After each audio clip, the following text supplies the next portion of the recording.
තුන් මාමලන් හදාහයි රුපියල් 7000යි ඒ පිට ළඟ සුබ තල්ලේ තියනවා සවා කුණ්ඩෝ වන්න හදනවා නෑ අපි ණය බය කියලා කියනවා සම්පත් ලගේ සෙත්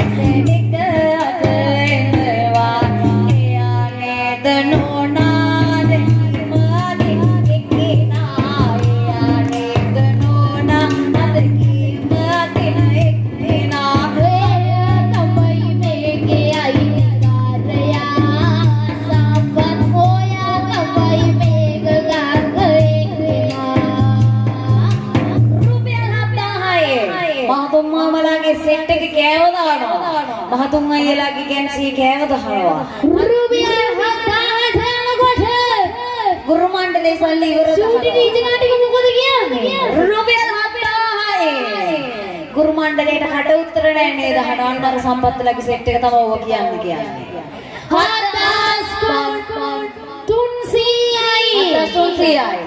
7300යි මල්ලි අපි ලොවෙත් ගේම අතාරින්නේ නැහැ වැඩි කරන්න තියෙන්නේ 7300යි කෙල්ල ටිකට මොකද කියන්නේ 7300 ටිල්ලනකොට ගමේ ඉන්න සම්පත්ලා ඇයි ඇඹරෙන්නේ තව 100ක් කියලා බලවෝ ගේම දිනන්නේ 7300ක් එකතු කරන්නේ ගමේ ඉන්න ටීචර්ලා ටික තරඟ කරන්නේ 7300යි ඇවරයි 7300යි දැවරයි රුපියල් 7300යි ගහමුක මෙන්න පුඩියා වෙරයි තෙන්දොයි